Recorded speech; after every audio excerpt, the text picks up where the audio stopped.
Hello and welcome to Spardha Lines, your one-stop destination for the civil services preparation, UPSC, KPSC and other relevant examinations. Today we have picked up a couple of important articles that are very significant for your GS Paper 1, GS Paper 2 and GS 3 perspective. Let's get started and look into the first article. The first article, before we discuss that, we have a preliminary practice question. What is that you have to do? Before we discuss the answer, the question would be posed for you. All that you have to do is look at the question, immediately type the answer in the comment section. Only after that, then switch to the discussion part. So first, let's look into the practice question. Rafah border crossing, recently seen in news, is the sole crossing point between Israel and Jordan, Qatar and Saudi Arabia, Iran and Pakistan, Egypt and the Gaza Strip. The answer to this is Rafah border happens to be the sole crossing point between Egypt and the Gaza Strip.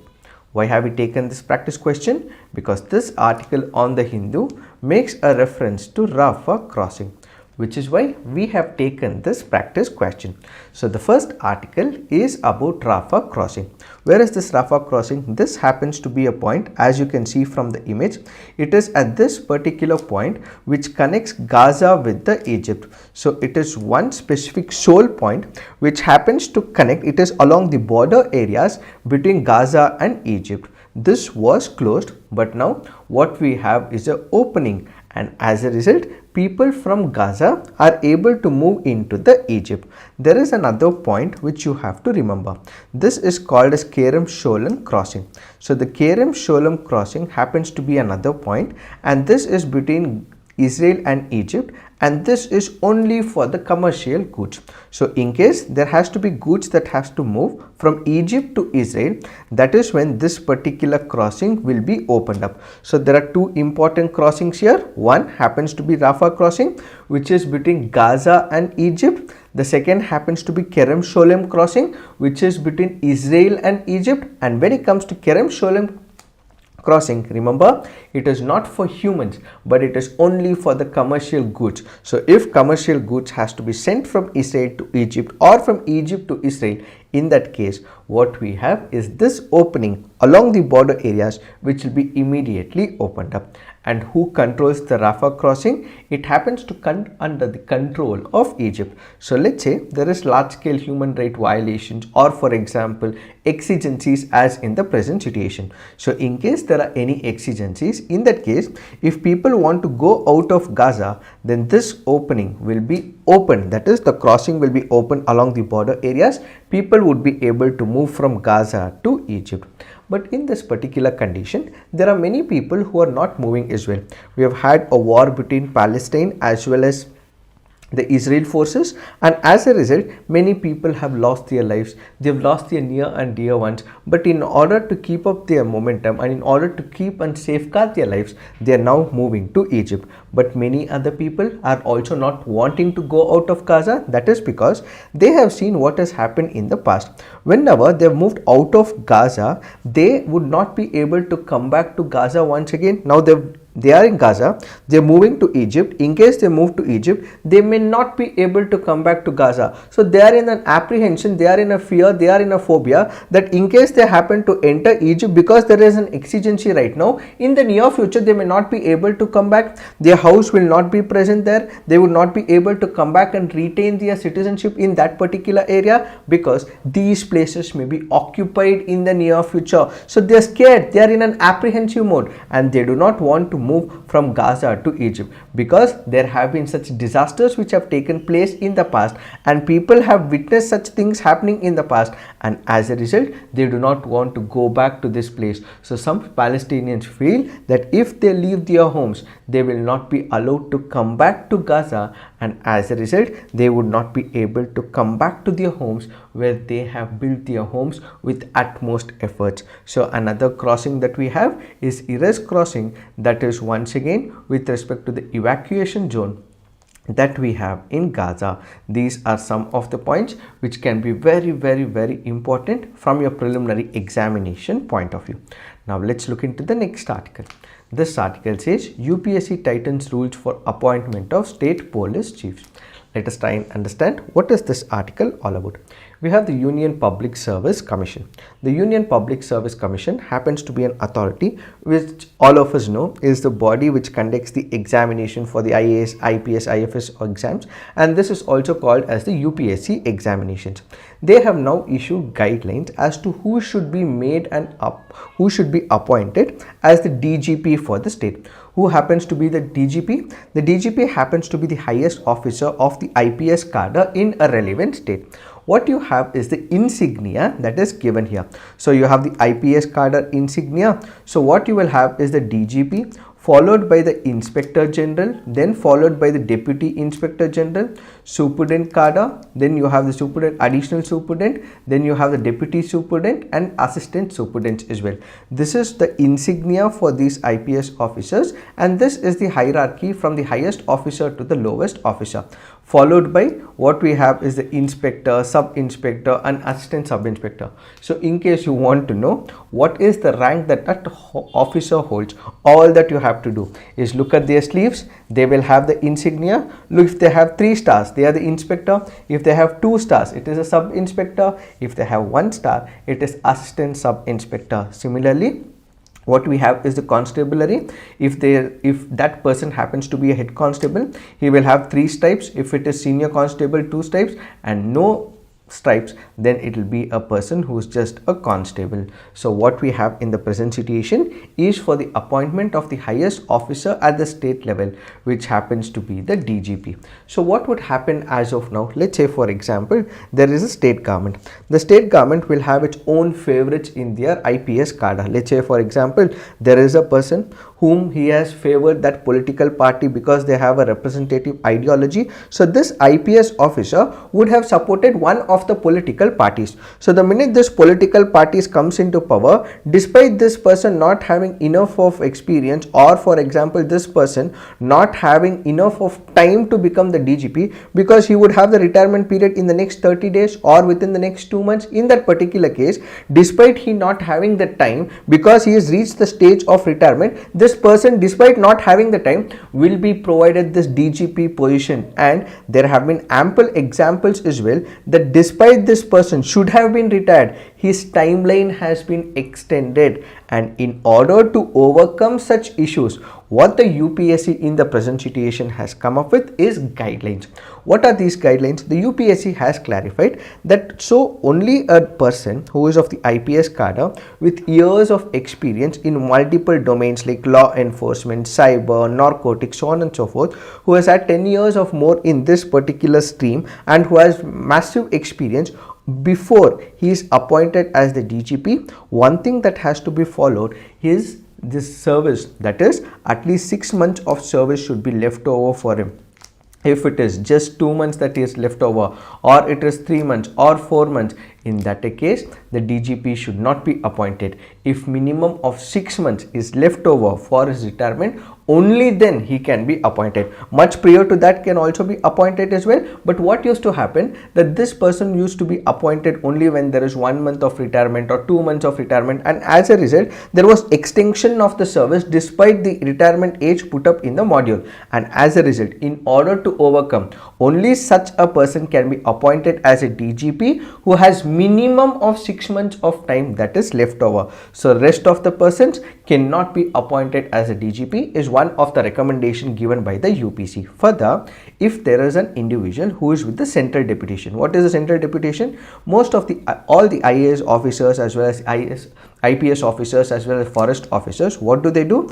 They are directly recruited by the central government. So if it is an IAS officer or an IPS officer, wherever we have the All India services, they are recruited by the central government. This exam is conducted by the central government and ultimately the results are given by the central government, and then these people are recruited by the central government, ultimately posted in the state governments. So they become part of respective state cadre. So let's say for example, I am selected as an IAS officer. So I become an IAS officer, I get the training in Labasna. Once I get the training in Labasna, I will be put to a specific state cadre. Let's say for example, my state cadre happens to be Karnataka. So who has the immediate power to dismiss me? The immediate power to dismiss me will be with the state government, but ultimately it is the central government who should decide whether I should be dismissed from the service at all go or not. So the immediate control will be with the state governments, but the ultimate control will be with the central government. So the recruitment will be made by the central government and I would be posted in my state cadre.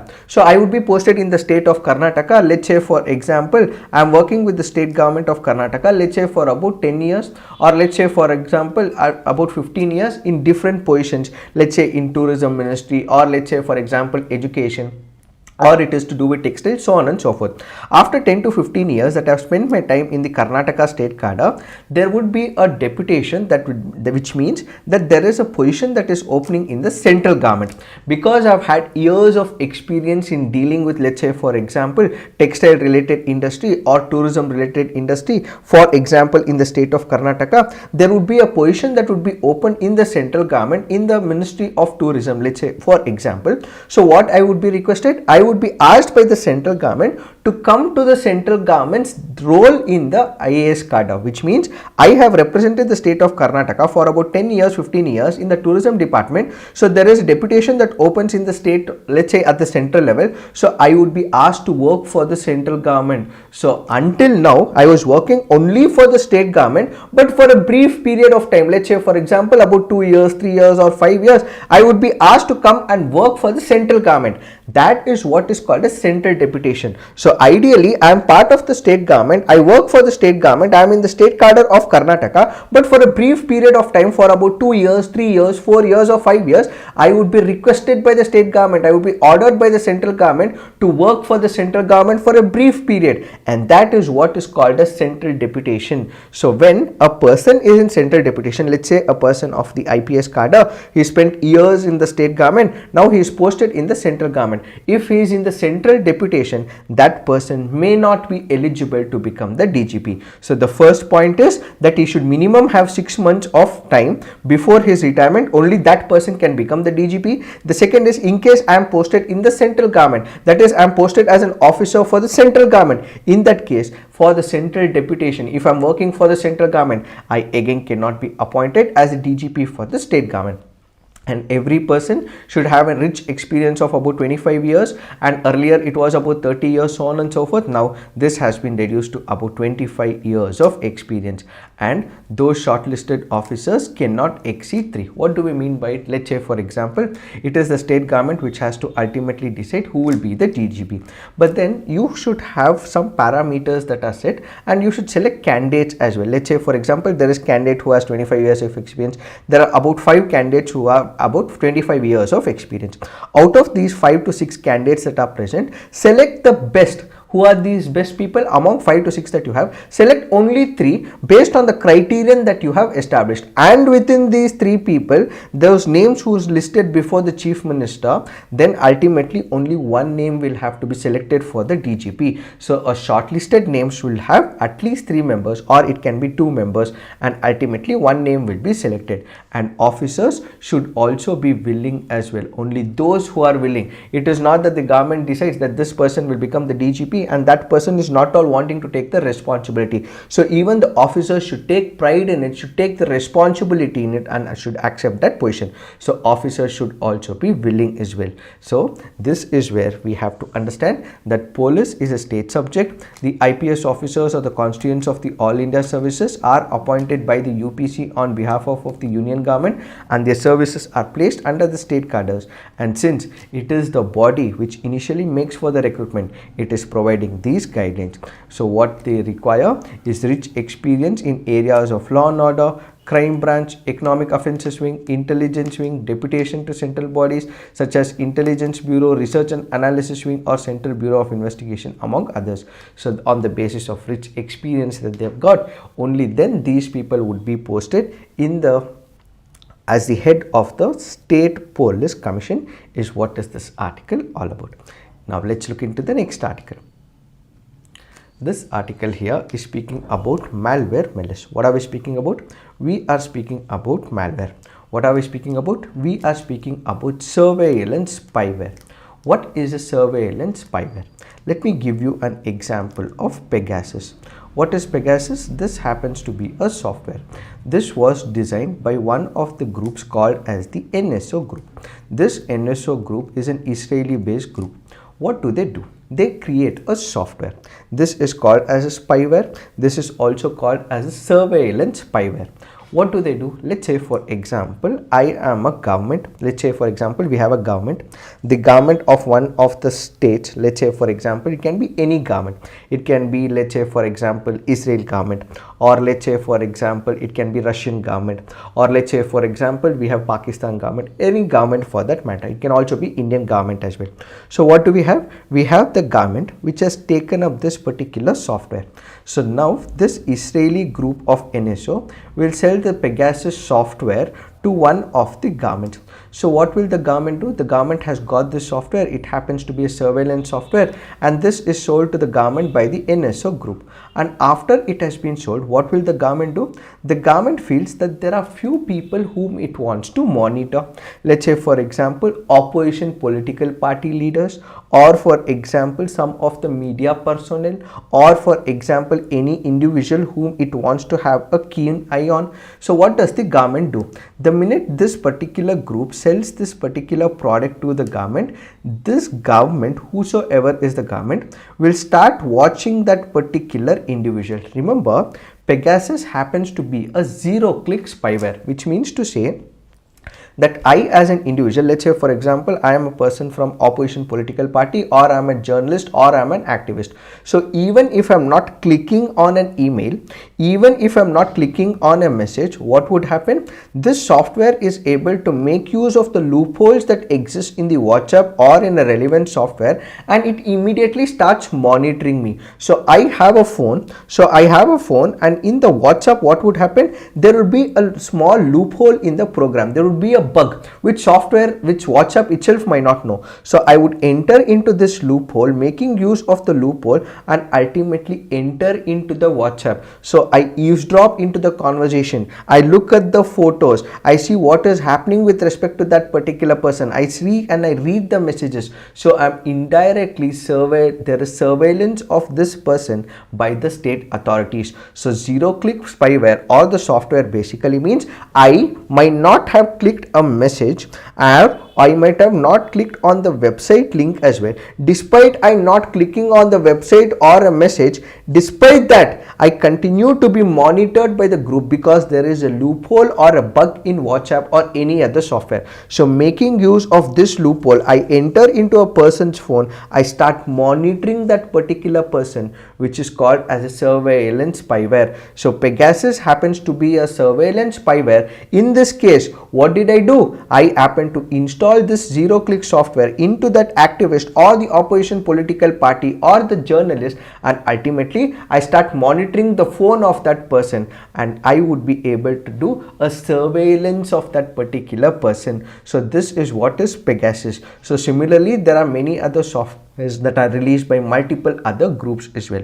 What is the issue right now? Since the government, it can be any government as well, since the government has taken this software from this group, that is the NSO group, or it can be any other software from any other group. Now what are they doing? They are constantly checking it. What is this person doing? What are the messages that this person is receiving? So all that this person is being done is he is under the constant state of surveillance by the state, by the government, and as a result, this article currently goes on to say that such a surveillance is a violation of the fundamental rights. Such a surveillance is the violation of the privacy. Such a violation is also privacy.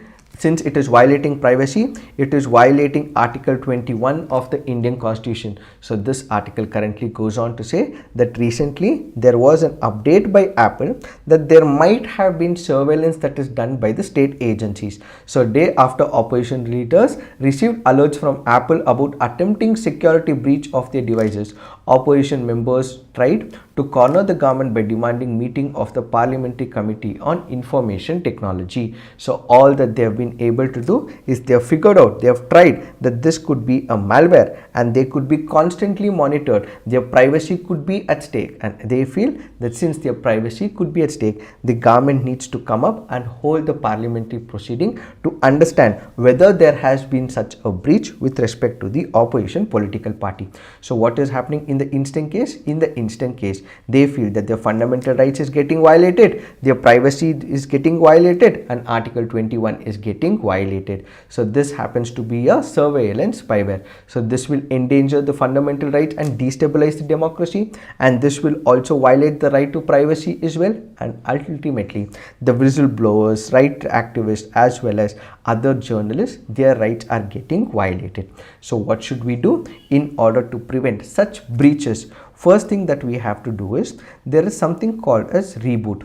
When it is a zero-click spyware, remember, if it is a reboot, this will obviously means that the system will start rebooting itself, and whenever the system starts rebooting, there are chances that this particular loophole can also be changed. This particular loophole can also be corrected. So according to a research that was conducted by the Amnesty International and Citizen Lab, the Pegasus infection chain often relies on what is called as the zero-click 0 days with no persistence, which means to say if there is a reboot that is done by a person for his phone, there are ample number of chances that there is breakage of this connection. So rebooting should be done. Second, in case there is a message, what happens? There is a person who might have sent you a message. You don't know who that person is. It can be on WhatsApp or it can be a normal message as well. In case you don't know who that person is, don't even open that particular message. Immediately block that person from WhatsApp or even in the messages as well. In case you do not know who the sender is, you do not know have this person in the contact list,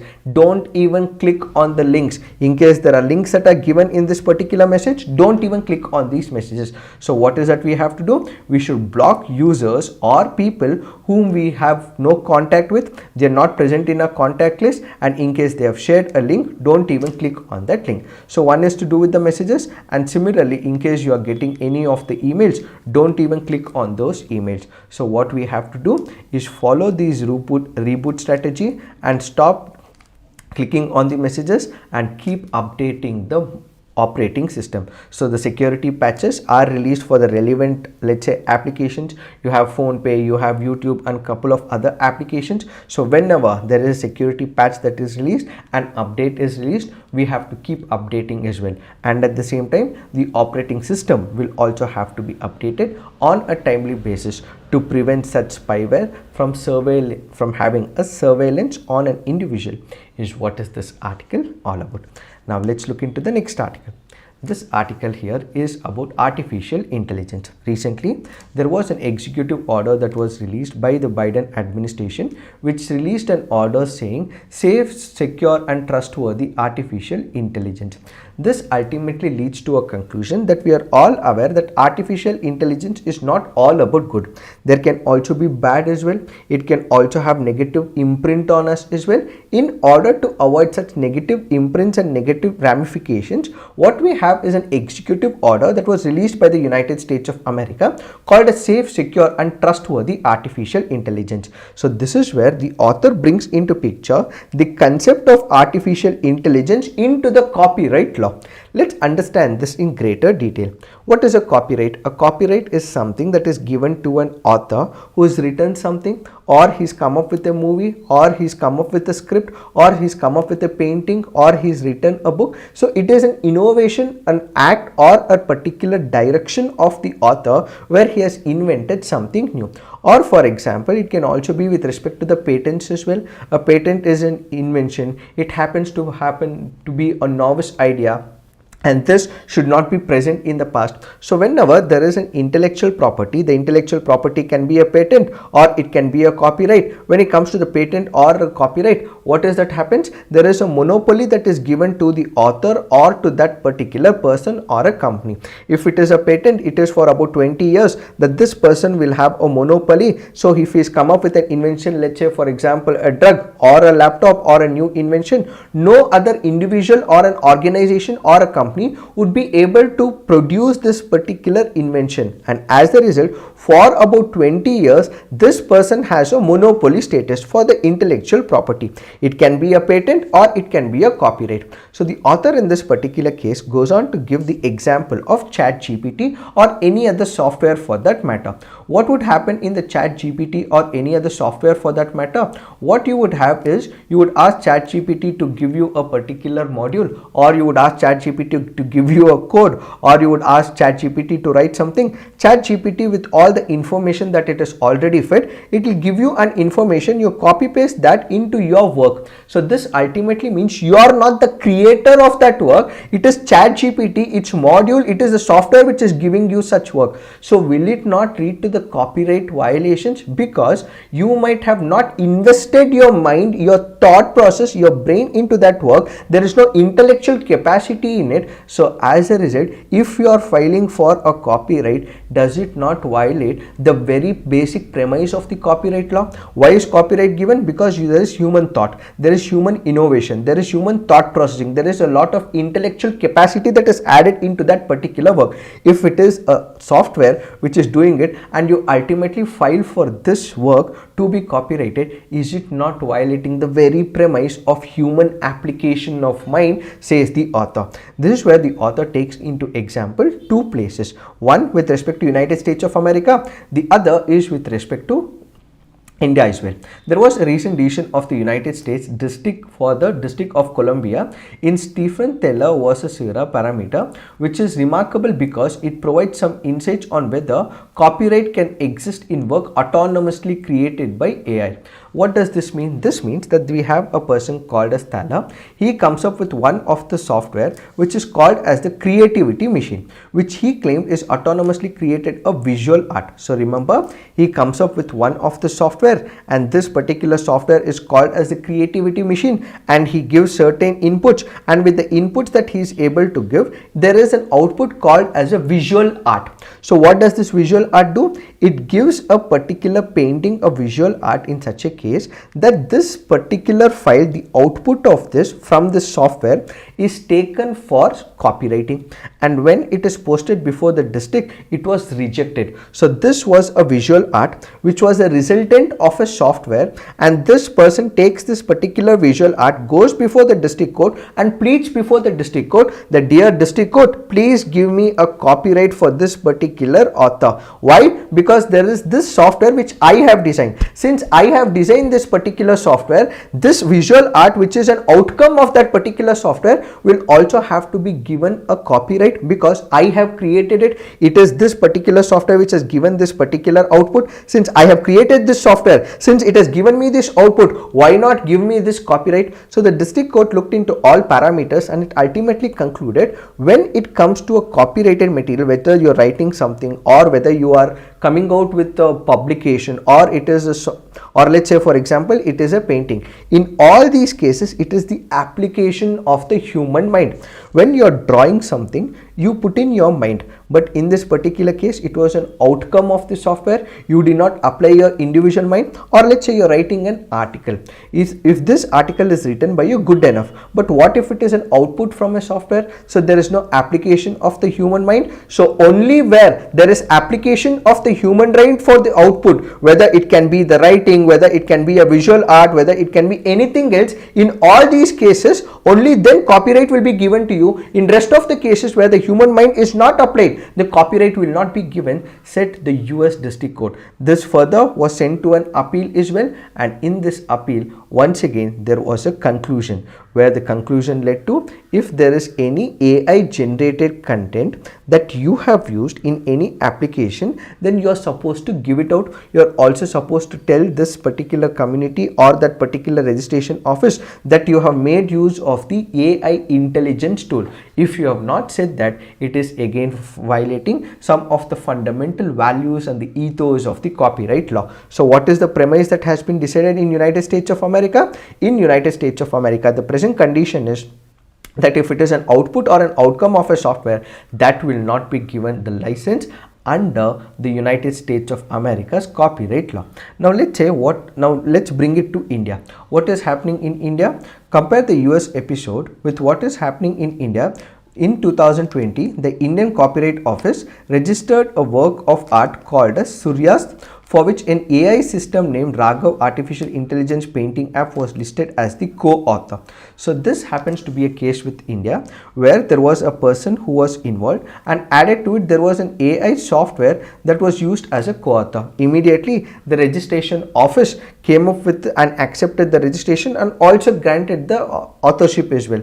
But then over a period of time, this author was also sent a message that since you have used the artificial intelligence per se, may not be given the copyright, but then it continues to still have the copyright. As of now, the status is this particular product that is produced is still having the AI, which is still having the copyright. So there are a lot of differences between India and United States of America. So in India, what we have is, in case there is an artificial intelligence tool that is used as a co-author, as of now it has been given this authorship, it has been given the copyright law. But in United States of America, whether it is a co-author or the direct author, the point is that if artificial intelligence used, it will be immediately dejected of the copyright protection. And as a result, in a document entitled Copyright Registration Guidance, works containing material generated by artificial intelligence released in March 2023, the Copyright Office category stated copyright cannot protect only material that it is copyright can protect only material that is product of human creativity. This was what happened in United States of America. In fact, they also said duty to disclose the inclusion of AI generated content in any application needs to be taken up.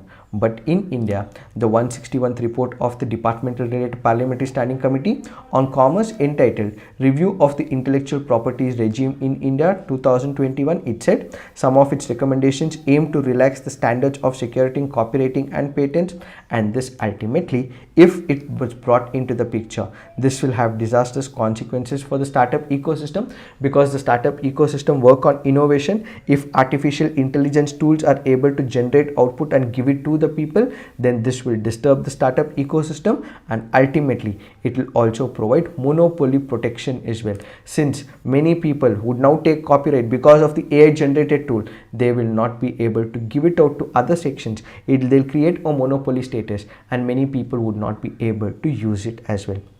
So artificial intelligence per se, like ChatGPT, when it is used, it is in conflict with the copyright. So if at all the author is making use of the artificial intelligence tool, the same will have to be included in the application and should be rejected by the district courts and by the registrars. But if it does not have so, it has to be included, as it is the application of the human mind. Is what is this article all about? It is this that we have to understand with respect to this article. Now let's look into the next article.